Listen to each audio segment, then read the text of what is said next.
Earned as mentor and mentee with the ICER mentoring program, and I wanted to start off by introducing myself. Matt Elam. I'm a mentor, and I've been a mentor since the start of the program. I'm a technical analysis supervisor at the Idaho Public Utility Commission in the United States. And I want to welcome everyone and thank them for joining. I know that I know for some people it's very early, and for others it's very late.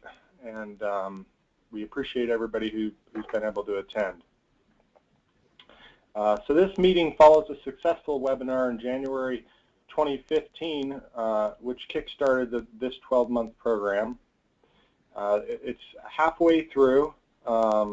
It runs from January to December 2015. There are 28 pairs on this 2015 program, or 56 participants, so quite a few participants. All of the mentees are women, and the vast majority of mentors are also women, but we also have 8 male mentors. 2 pairs are peer-to-peer mentors, and 1 pair, both ladies are responsible for international issues in their NRA, and really wanted to exchange best practices with a counterpart from another region. 21 already participated in the 2014 pilot program, either as a mentor or a mentee, and we're delighted to have 2 of our 2014 mentees who are now mentors in the program. So that's a real testament to the program and the success of it. I just want to start off by saying the audience, you can place questions via the chat queue down on the bottom right-hand side of your screen, and I'll be looking at those as we go. We'll try to address as many of them as possible in the final 15 to 20 minutes of the hour-long webinar. The webinar is also being audio recorded, and it'll be available on the website. So if you miss it or want to send it to your colleagues or listen to it later, you're more than welcome to. So I'd like to welcome 2 mentor-mentee pairs. The first is Ivy Wheeler, and Ivy is with NARUC. And Ivy, I'll go ahead and let you introduce yourself here. Okay, thank you, Matt. My name is Ivy Wheeler, and I'm a Senior Program Manager in the Grants and Research Department at the National Association of Regulatory Utility Commissioners, also known as NARUC, in Washington, D.C. I have been at NARUC for 5.5 years, working with regulators and staff and the Department of Energy on grants focused on infrastructure, modernization, and baseload issues. Being a mentee has pushed me out of my comfort zone and resulted in a boost of my professional confidence. 6 months ago, I would not have volunteered to share my experience with you all on a webinar. And even as I share, I'm a little bit nervous, so I'll endeavor to slow down, let you catch up. When I found out that I'd been accepted into the program, I was pretty excited.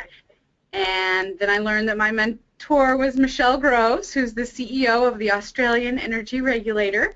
And I was even more thrilled, but a little bit intimidated. The ARE is very large sounding, and I envisioned her to be somewhere, just under the Prime Minister or something, which was very scary. But I'm pleased to report that once we exchanged emails and I met her on Skype, she's incredibly down-to-earth and approachable and kind. So I would say that my first lesson of being a mentee is if you're paired with someone who intimidates you right away on paper, it doesn't mean that they will be who you first imagined. You have to give everyone the benefit of the doubt. So after watching the webinar that Matt referenced about last year's participants, I was inspired.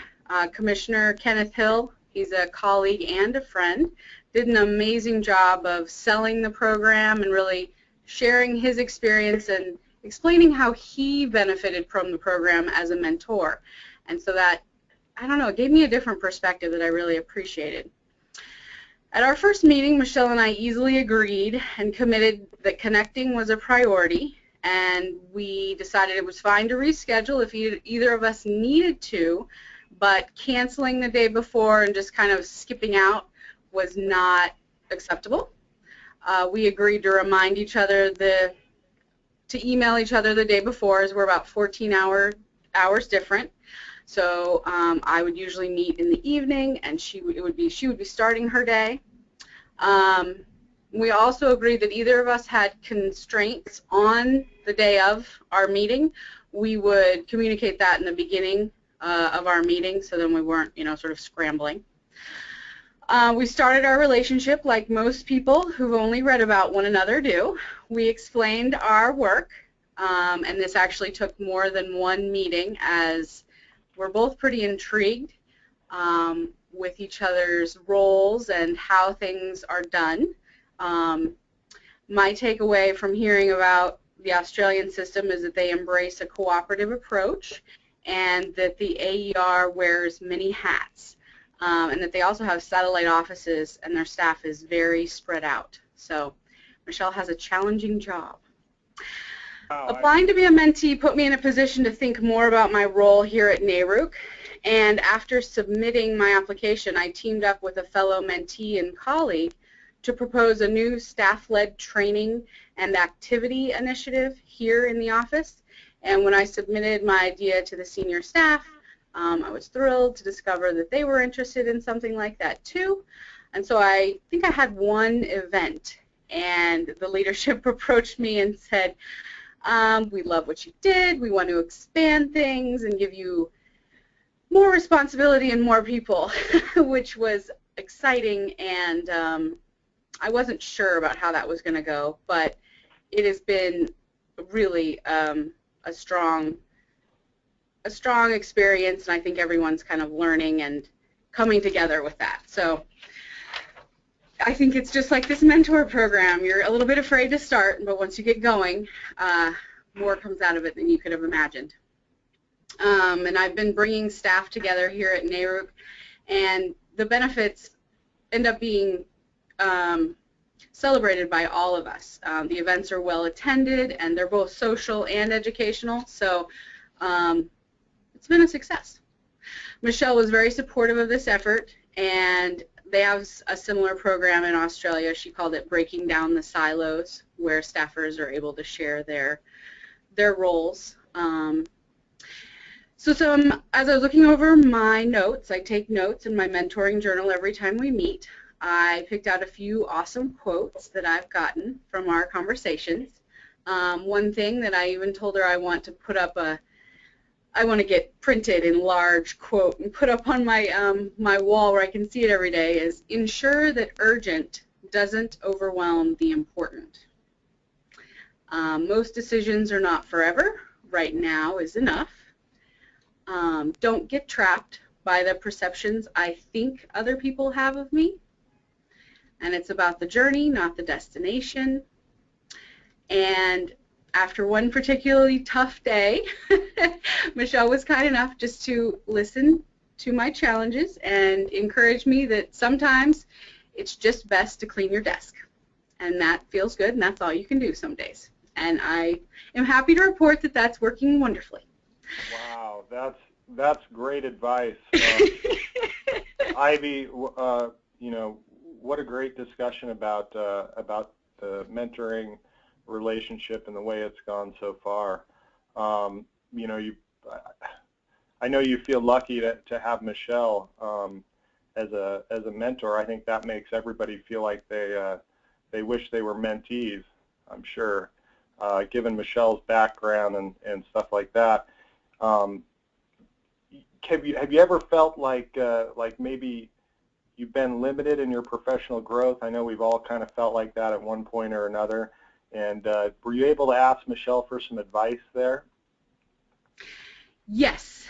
I've asked Michelle for advice on specific challenges that have been coming up, and she's, I think because of her perspective as a high-level leader at her organization, she has offered me specific pointers, but also just general advice that I think I can carry forward to a lot of different areas of my, professional and personal life. And actually, she just recently helped me move forward on a project that's been challenging me for quite some time. And I have a topic and a direction with a paper that I'm working on, and I'm pleased to announce that that's coming along wonderfully. So, yes, she's been most helpful. And is that something, Ivy, you think you'll be able to share with us in the fall?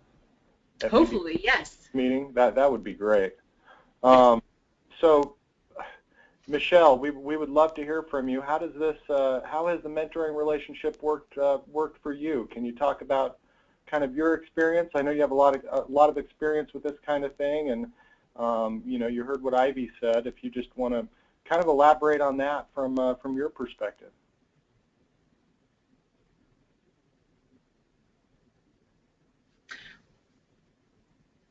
Can't hear you. Michelle, we can't hear you yet.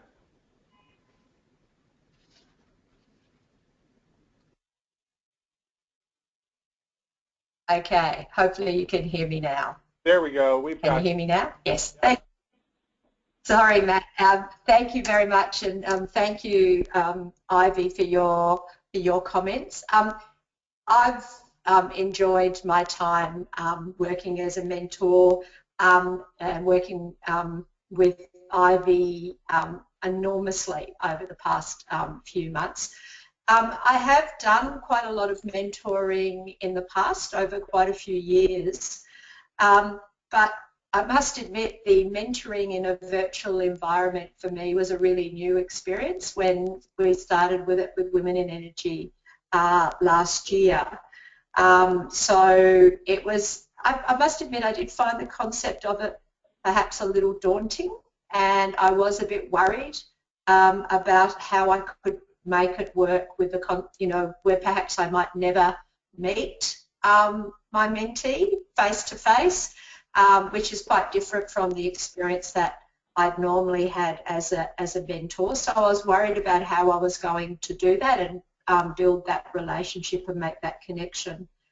But I must admit I've been absolutely delighted with how well it can work and how well it has worked in my experience, even across thousands, well, tens of thousands of kilometres, and with the adversity of many things, like including a 14-hour time difference, which certainly can be really very challenging, as we're all struggling with through this one, this webinar at the moment as well. On a personal basis, I did struggle a bit with changing time zones.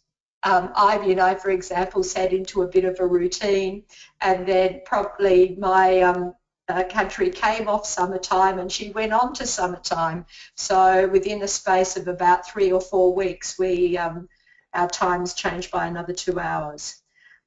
So I think there are always those sorts of things that can be a little bit tricky, but my experience is they can be sorted out quite easily with a bit of flexibility, quite a lot of patience, and a bit of perseverance.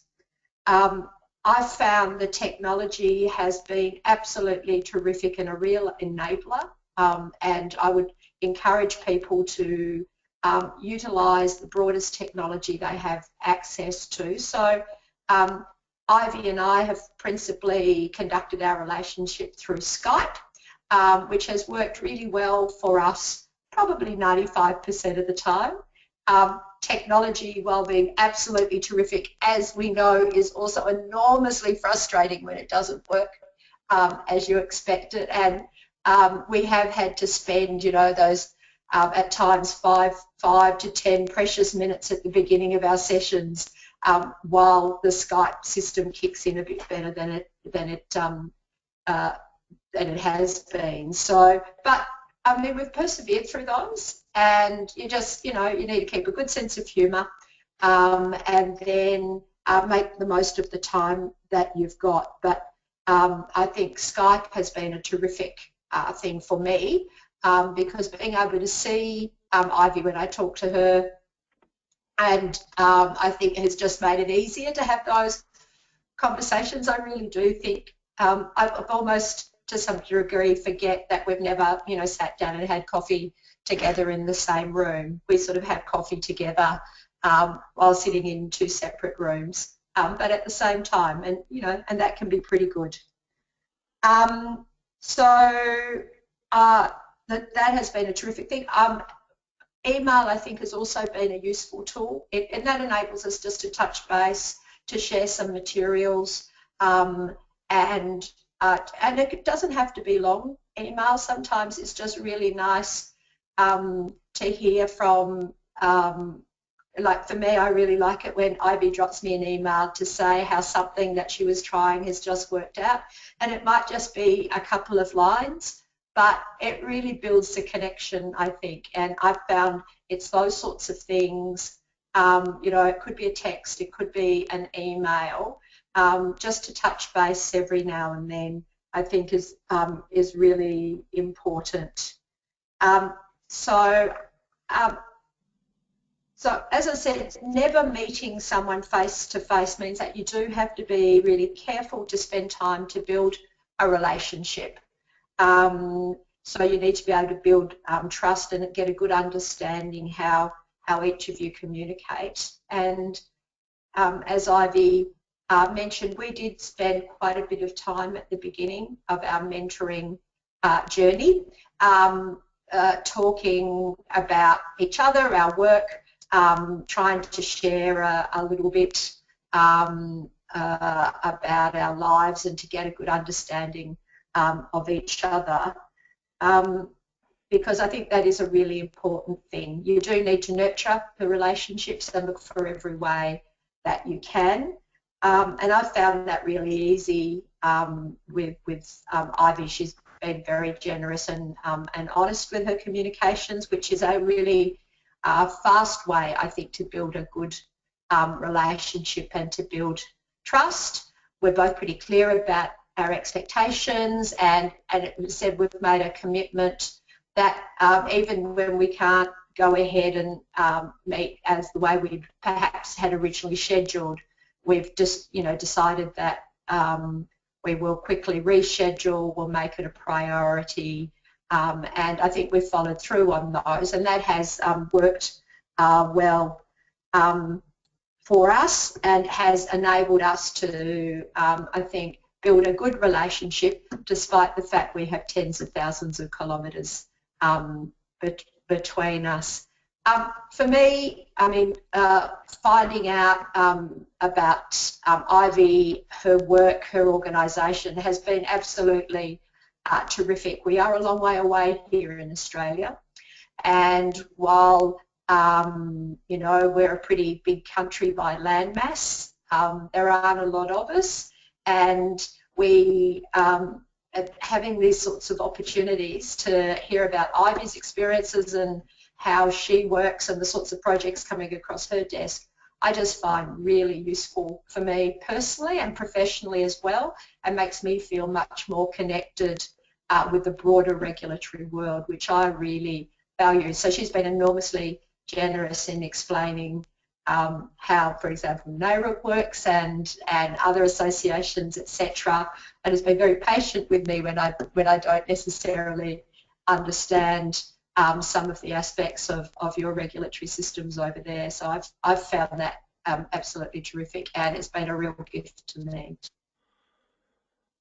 Michelle, those are some great recommendations and some feedback for all the mentors and mentees on the call and participating in the program. So I'm going to ask you a couple of tough questions here. It sounds like your role has been kind of as a career advisor, maybe even more so than as a technical assistant. I'm wondering, have there been times when you were asked questions that maybe you didn't have answers for, or had a hard time finding answers for?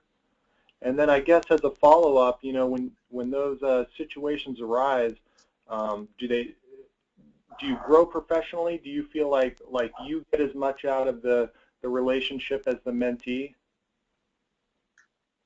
Thanks, Matt. Look, you're right. In terms of the sort of role that I've taken, I certainly wouldn't see myself as a technical advisor in that sense. The sorts of work and projects that Ivy works on, she knows much more about those sorts of areas than I ever will. So she'd need to be telling me about those rather than the other way around. So I've seen my role, and I guess that was one of the things we did need to sort out, what it was that Ivy was looking for, and what I could help her with, or what I thought our relationship might be able to provide her and I, was more around that way of working, how to think about how you operate yourself and what you want to achieve, and what strategies you might be able to put in place to try and achieve those, rather than thinking about what's the technical right answer to, you know, some energy regulatory question. But I certainly get, and Ivy certainly puts questions and propositions to me that I don't have the answers to, and that's one of the, I guess, one of the real joys of being involved in a program like this. It makes me think all the time about new ways of thinking about things. While it's also important as a mentor to recognise you're actually not meant to have the answers. So I think it's a useful way to be reminded of that as a mentor when you get asked a question you don't know the answer to. So many of us in our technical areas are used to just knowing the technical answer all the time, that I think it is good for us to remember that that's not the role here for a mentor. I mean, I can share my experiences and hopefully and provide some advice about things that might have worked for me or that I have seen work well, but yeah, I mean, it is a very useful way for me to remind myself not to jump to try and provide the answer. I think the best thing you can do as a mentor in those sorts of situations is just, you know, admit that this might be a novel experience or something that you don't have an immediate piece of advice for. If you have an idea about how you might get some information that might be of use, you can share that clearly with your mentee. But also then I think it's just a way of recognising you're opening a conversation from a different place, and it's a way of exploring things together that I think can be really quite open, and it can also be really productive if you start off with that, with both of you recognising you don't know the answer to a question, but you're prepared to both think about it along that way. So I get a huge amount out of being able to participate in those sorts of conversations. It does help my personal growth. I think it certainly contributes to my skills and enables me to be a better manager and leader in my organisation as well, to be able to have those those sorts of conversations and participate in those sorts of processes with a really diverse group of people, and when we have somebody who challenges my way of thinking by coming at it from perspectives that I don't normally face, which is one of the real joys of being a mentor in a program that is an international one as well, and really does expose you to some very diverse views, because otherwise we can become quite siloed. And I think it is important to remember that there are a lot of different ways of looking at things. So that sort of opportunity for me has been absolutely terrific, and I do think I have grown as a person through being able to talk with Ivy around a whole range of things and to explore issues together. That's so true, Michelle, and thank you for that. I know as a mentor and being kind of a new mentor that sometimes I learn more, trying to answer the difficult questions than the easy ones. And I've certainly found that as a mentor, I grow professionally with each one of those difficult questions, and it really broadens your horizons and forces you to think about new things. So I appreciate that. Thanks, Michelle. Before we move over to our next mentee, Carrie, I'd like to share something with everybody that I came across. I came across some studies and studies that followed the career progress of approximately 1,000 employees over a 5-year period found that employees who received mentoring were promoted 5 times more often than people who didn't have mentors. And both the mentors and the mentees were approximately 20% more likely to get a raise than people who did not participate in a mentoring program. So, more than anything, I guess that struck me because, the program really does benefit both mentees and mentors, and I think that that's an important thing when you're looking at a program like this. So, Carrie, are you ready? Are you ready to go ahead and talk a little bit about your experience with the program?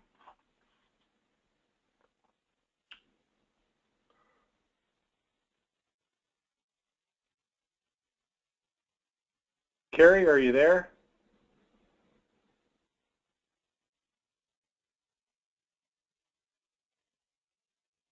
So Carrie may have her phone on mute here, but this is the second time she's participated in the ICER mentoring program, and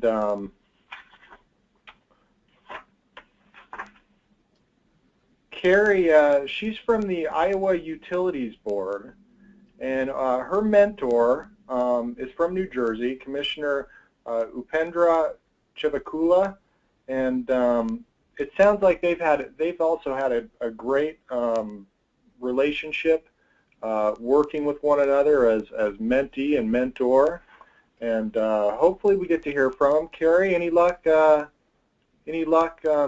getting us here? Matt, they're asking us just to continue with us, just us three. What's that? The organizers are asking us just to continue with us 3. Okay. Okay. Well, we'll keep moving along. So Ivy, I guess we'll ask you some more questions here. You talked a little bit about feeling a little bit apprehensive about asking questions given Michelle's background and knowing kind of what she looks like on paper, and obviously you've been paired up with an amazing mentor and somebody who I think even most mentors would like to be teamed up with. Are there times that you've been apprehensive about asking Michelle questions, either because of maybe your position at NARUC, or maybe you've just felt a little intimidated about asking her questions? No. After the first meeting with her, I really felt comfortable, and we built a connection and we built trust, and I'm not apprehensive about talking with her. I will say that I do spend some time preparing for our conversations, which I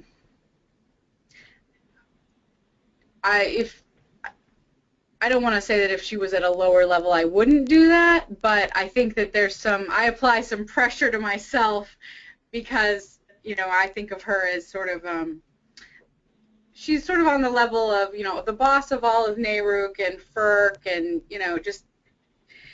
she wears a lot of hats, and so I put pressure on myself. So it sounds like maybe you may come in even a little more prepared than you otherwise would, knowing who you're talking to, and given she's taken time out of her busy day to be part of this program. Yes. Good. And Michelle, I mean, it's got to be difficult, dealing with the time zones and the time differences, and I know that you have a busy schedule. Have there been times where you just haven't been able to take time out of your busy day, and maybe you've had to postpone meetings, or just say, hey, sorry, we're going to have to meet in a week, type of thing? Thanks, Matt. I mean, we certainly have had to change, I think, maybe 2 of our scheduled times, maybe, Ivy, and mostly because I've had to get on a plane or something like that, and I just wasn't going to be able to be somewhere where I could have, the space and the quiet that we need to be able to have these conversations. So, and I mean, Ivy's been terrific around understanding that, and we've been able to reschedule pretty quickly, which was a commitment we made to each other. And I think that's been really important for us to do that follow-up. I mean, I know what in some levels it's sort of, and quite often people do use the language like, it's hard for Michelle to find the time in a busy schedule, etc. But I think it's important to recognise that everybody's time is really busy these days, and like Ivy prepares for her conversations with me, I do have a bit of a think too around some of the things that we've been talking about, and I do reflect quite a bit afterwards and think about some of the things that I might have been talking with Ivy about and what I'll talk to her about next time. Probably not as much preparation as Ivy does, because I do think it's important for her to be able to drive the conversations where she wants to, and so I'm sort of open to that. But I mean, I get enormous satisfaction and, as I said, a real learning from participating in the program and being able to talk with Ivy as well. So for me, it's not an impost, and I think mentees particular should be really mindful that it's not an impost. All of the mentors are participating because we really want to. And I think, Matt, as you've said, it's something that, not only do I really like doing, because it's really a really nice thing to do, but it does provide professional benefit to me. I mean, it does help me improve my leadership and management skills. And so it's no way is it a one-way street.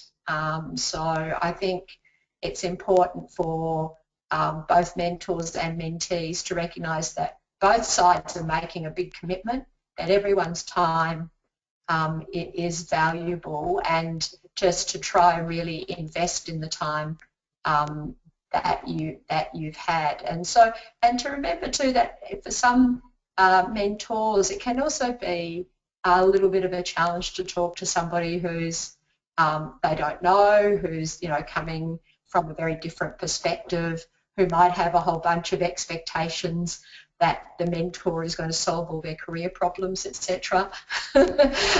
So there can be a bit of a weight on mentors around expectation, etc. That can, it can be a little bit daunting for us too as well. So it's not always nerve-free from our side. Good. Thank you for that. It really is about flexibility and really both the mentor and the mentee, being able to set clear objectives and figure out a time to get together and communicate effectively. So, are there any questions from the audience for either Michelle or Ivy? I think, Matt, we might have a couple of questions coming through. So I think we've got one that's saying is the primary role of the mentor to build the self-confidence of the mentee. And I don't know, perhaps, Matt, that might be one for you as well. So how do you see your role as being, as a kind of a confidence builder? You know, I know for me, kind of, I guess establishing, you know, a clear objectives and just, you know, as I'm trying to build confidence, you know, figuring out exactly what the mentee really wants to, or really needs to get out of the mentoring relationship, figuring out, you know, how I can help them improve in their career and how I can help them get to where they need to be. I think, you know, I think that's been probably the most important thing for me to keep in mind as I move along is trying to make sure that they're seeing the progression that they want to see. You know, which isn't always easy with like you mentioned, the time zone differences, and sometimes scheduling conflicts come up on both my end and on and with the mentee. You know, sometimes the mentee has to reschedule, and so, you know, we try to be proactive about setting up a time, you know, as soon as possible to meet again and work from there. So it's a good question. So let's see here. A couple more questions here. How often are you scheduling your meetings? You know, you two meet regularly. So what is that? I mean, how often do you typically meet to discuss things? And is it for an hour, or is it sometimes only for 10 or 15 minutes? I guess, Michelle, if you want to go ahead and take that. Or Ivy? Or Ivy. Okay. We try to meet once a month, and that is for an hour. Sometimes we push it back a week, or, you know, there's a little bit of flexibility, but we, I heard on the first webinar when they were introducing this program that it was really going to be about the mentee pushing the frequency and what we talked about and setting the agenda, and I took that to heart, and Michelle was willing to meet that often, and so I wanted to take her up on that and get on a regime, a schedule. So once a month for about an hour. Uh-huh. And do you both feel like that's been enough, or Ivy, do you feel like more frequently would work or less frequently? I don't think more frequently would be better. I take some time to prepare. I need to, like, execute. I need a month to execute all that I learn and to prepare for the next talk. No, once a month is great. Good, good. Another question here. If one is a good technician but not a senior manager, is there still a role for that person as a mentor? Michelle, I'll read it again. If one is a good technician but not a senior manager, is there still a role for that person as a mentor? Are there ways that person can still, you know, even though they're not technical, be able to, and maybe not the top manager in their organizations, are there still some valuable things that they can contribute to the relationship if they have a mentee that's maybe newer to an organization, or maybe newer to the industry? Thanks, Matt.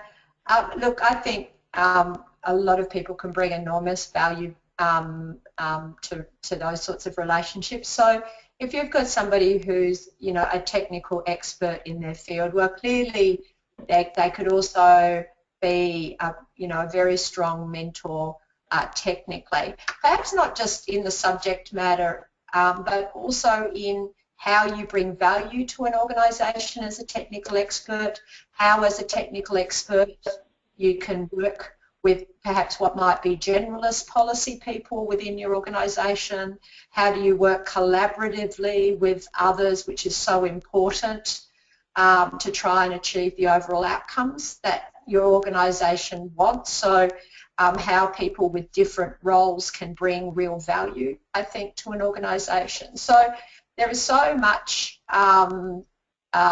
you could bring, I think, to a relationship and to share around how you became so good at what you do and how you bring that value into your organisation.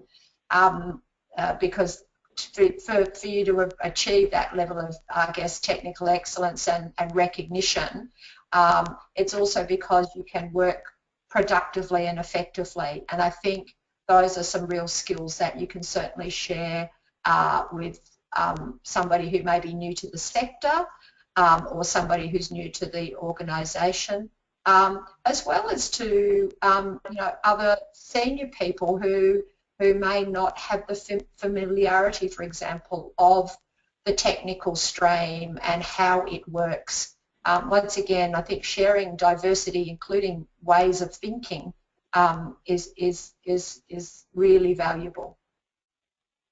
Yeah, I think so also. I mean, I've had, my expertise is rather technical and industry specific, and I've worked, with a woman from Mongolia, and one of the questions that she had for me was what sorts of training opportunities or further education might be available in the United States for people interested in energy regulation.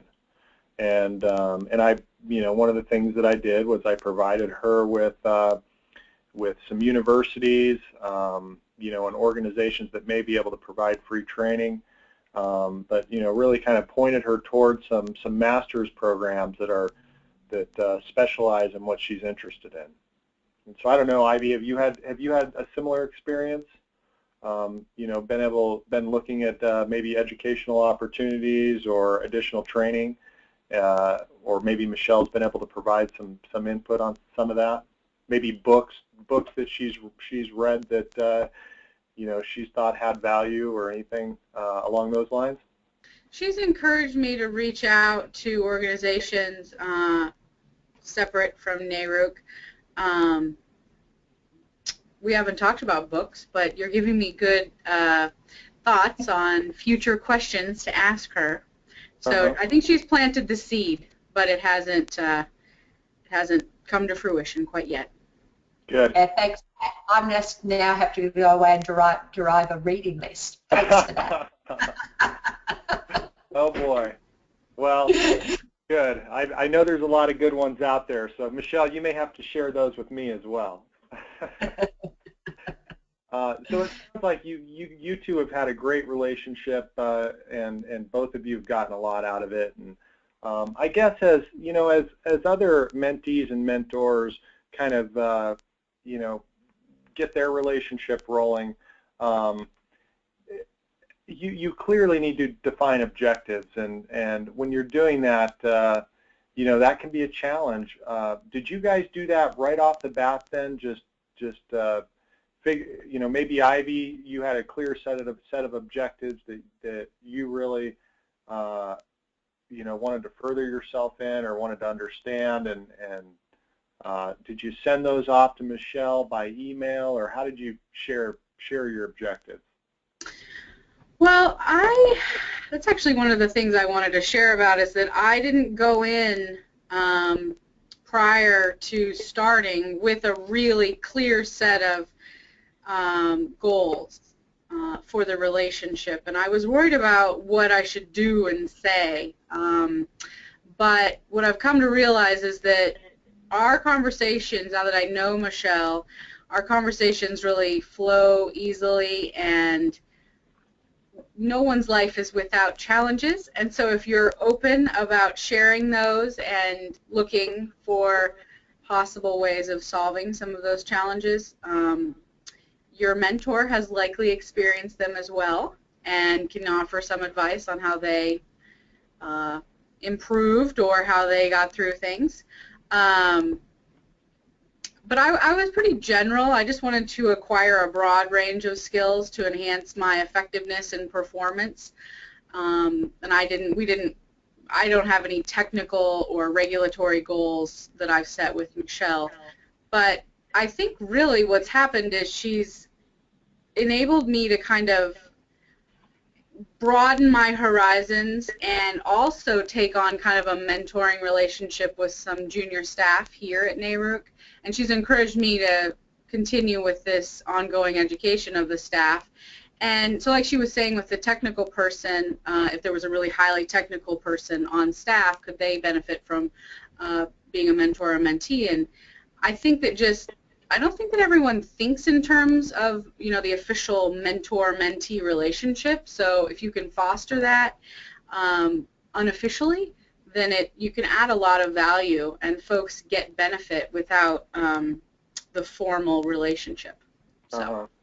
Yeah, that's a great point. It really doesn't need to be necessarily formal. In fact, you know, once you get to know each other, it seems like you can be more candid with each other. You know, when you know one another well enough that those maybe informal questions are easier to ask. So we have Carrie now from the Iowa Utilities Board. Carrie, welcome, and if you could share a little bit about yourself and about the relationship that you've had with the program, that would be great. Okay, can you hear me? Yeah. Great, thank you. I'm so sorry to be late with the time mix-up. I apologize. Yes, I am with the Iowa Utilities Board. I've been with the board about 4 years, and I have a variety of duties. I'm the board's legislative liaison, so I work with our state legislative body here. I also am the team lead for dockets on environmental compliance, and I have responsibilities for emergency management as well. So a very wide variety of responsibilities, which I love. I love having such so many different things that I get to do. So my experience with the program, I had a mentor last year who was based out of Britain, and so that had unique challenges. My mentor this year is a commissioner in New Jersey, Commissioner Chivolka, who is not here. Time mix-up, but so definitely with my mentor in Britain, he was also a very busy man, and so it was. We probably met about every 6 to 8 weeks just because of travel schedules and time differences. But I really felt like, in spite of that, it was a really good mentoring relationship. I think the result was really that we kept our mentoring and the subject matter that we discussed at a pretty high level. Basically, we talked about general career goals, where I was and where I wanted to go. We talked about higher level challenges like work-life balance, like general decision making, things like that. So that was something that was really helpful to me at the time. It would be helpful at any time in my life, but especially over the past year. So I think the distance and the number of meetings really influenced the topics of our conversation, and it was really useful. My mentor now, of course, is only 1 hour time difference, which makes it much easier to have those meetings with him. We have met about once a month up to this point, and a lot of that also has to do with the fact that the really busy part of my time of year with the legislative session just ended, and so I'm planning on going forward with more frequent meetings. The relationship with this mentor that seems we have started to develop so far is much more kind of in the weeds about what it is that I'm working on at the time. he assisted me in doing some analysis of a piece of legislation that I was working on providing feedback and really helping me figure out how to communicate with folks about that. He's a former legislator himself, and so having that extra perspective from him was really helpful, and it was really interesting to hear you know, his advice, which from the people I typically work with, I get very good advice and feedback, but it's something now totally different from a new person, to get some, just kind of mix it up and get some new feedback in there. And I think that also with my new mentor, I think that gaining some short-term goals is something that I'm looking forward to. So let's see. I guess some of the best things about the mentoring program, with my mentor last year, I found that, well, some of the best things and some of the things I had to do in order to be successful in the program, I felt was to begin with being very honest about where I was. It was really intimidating for me as well to come in and have Lord Mogg from ICER was actually my mentor. And so to look at his CV and come in and just be kind of run over with that was pretty intimidating. But you know, people are just people, and that's something I've come to realize as I've gotten further along in my career as well. And so to get to know him and my current mentor kind of brings them down, brings my own ability to succeed more to the forefront of my mind. But like I said, really looking at being honest and being where I am in spite of where they are. For example, with my first mentor, when we first started our relationship, I was really in a place where I was having a lot of trouble with work-life balance. Well, he really helped me take a step back and look at, okay, well, you know, what does my ideal work-life balance look like, and am I getting that from my job? Is that, you know, what are the objectives and reasons for being in my current career? Do those really balance with what I want for the other life I have outside my job? And that really helped us get started with a foundation of what are the kinds of goals that I want to set, having that underlying kind of, yeah, this is where I am right now. This is what's really driving me right now. So that was really helpful.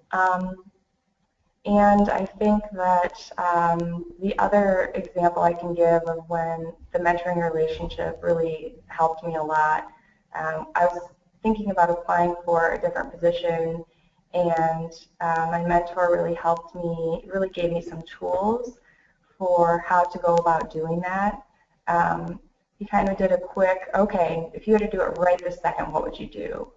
Help me really find my gut instinct, and then help me go through a process of weighing worst and best case scenarios, which for me was not a way I thought of it. It's a little bit more than a pro and con list. It's really something that helped me look at what can I really tolerate in terms of upside versus downside, and that was just, it was really useful. And I didn't get the job, but I'm really glad that I applied for it. It was the right decision for me. So that was, I don't know, that's kind of an overview, I guess, of my experience with the mentoring program. I feel really fortunate that I've been able to be a part of it for 2 years, and I really applaud ICER for this, in general, just doing this to help elevate women in the energy sector. I think it's really needed, and I so appreciate being a part of that. So, thank you. Thank you, Carrie, and you brought up some great points. Especially the one, where you said people, people are really just people, and we're all pretty similar, and I think, the sooner you realize that, maybe the less intimidated you might be, interfacing with people that may have more experience than you. I think the important thing to remember is that everybody's been at that point at some time in their life, and we've all had different experiences that we can shed light on and really make this program successful. So thanks, Carrie. I'm going to ask you another question, and it's just, I know there are a lot of attributes that you look for in a mentor, but can you just tell me, since you've been in this program and this is your second time, what do you think the most important attribute is in a mentor? What really makes a good mentor?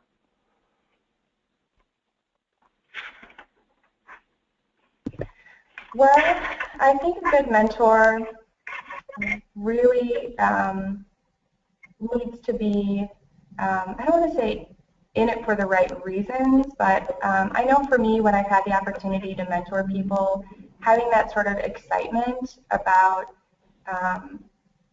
the idea of mentoring and really wanting to be, to see this person, move forward. And I'm sure all your mentors have that, but I know in my experience and for me, that's been a really important thing. The other thing I would say is that I think it is important for a mentor to have,